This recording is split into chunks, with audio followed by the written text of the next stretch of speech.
Pourquoi Jésus nous a donné que 2 commandements? Est-ce que tu t'es déjà posé la question? Pourquoi Jésus nous a donné que 2 commandements?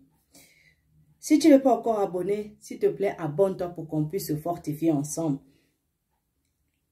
Pourquoi Jésus nous a donné que 2 commandements? Matthieu chapitre 22, verset 37 nous dit, Jésus lui répondit, tu aimeras le Seigneur ton Dieu de tout ton cœur, de toute ton âme et de toute ta pensée.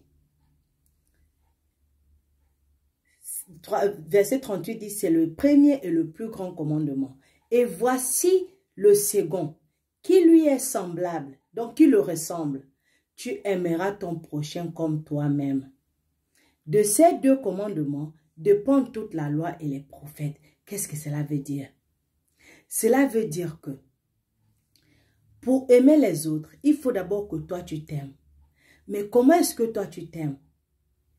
Toi tu t'aimes si tu aimes Dieu, si tu aimes le Seigneur ton Dieu de tout ton cœur, de toute ton âme et de toute ta pensée.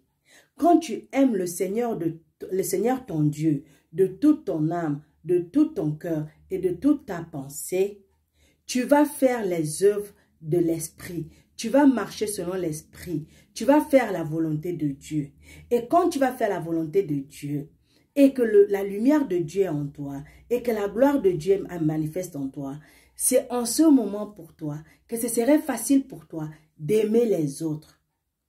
Alors, quand Jésus dit, de ces 2 commandements dépendent toute la loi et les prophètes, il veut dire que toutes les 645 interdictions de la loi sont répondues par cette seule manière de vivre là. Si tu aimes Dieu de tout ton cœur, de toutes tes forces, de toutes tes pensées, l'Ancien Testament, toutes les interdictions de l'Ancien Testament n'ont plus aucune valeur dans ta vie.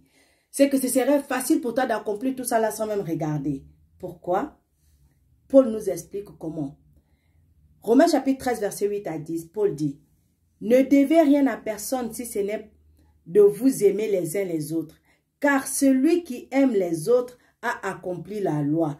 En effet, les commandements, tu ne commettras point d'adultère, tu ne tueras point, tu ne déroberas point, tu ne convoiteras point. Et ce qu'il peut encore y avoir se résume dans cette parole, tu aimeras ton prochain comme toi-même. Si toi tu aimes Dieu de toutes tes forces, de tout ton cœur, de toute ton âme, de toutes tes pensées, de tout ton esprit, tu ne peux pas voler, tu ne peux pas tuer, tu connaîtras l'ennemi, tu sauras ses plans, tu sauras ses pièges, tu sais comment il agit.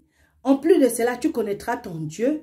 Tu pourras dire aux autres qu'attention, ce que tu es en train de faire là, ce n'est pas de Dieu, c'est du diable.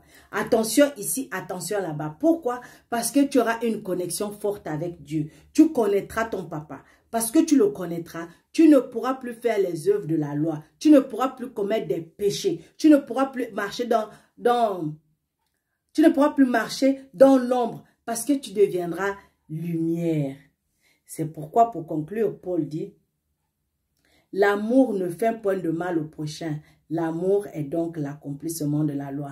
Donc les 10 commandements, lorsque tu ne peux dépasser le péché, tu ne peux pouvoir pardonner facilement, tu ne peux pardonner facilement, donner sans attendre rien en retour, marcher selon la volonté de Dieu, aimer sans attendre rien en retour, être humble, vivre selon l'esprit. Tu ne peux faire ça que si tu aimes Dieu de tout ton cœur, de toute ta pensée, de toute ton âme et de toutes tes forces. Alors cherche la connexion avec Dieu. C'est là que tu accompliras les œuvres de l'esprit et que tu dépasseras les œuvres de la chair qui nous gardent toujours prisonniers. Pourtant, on n'en a pas besoin.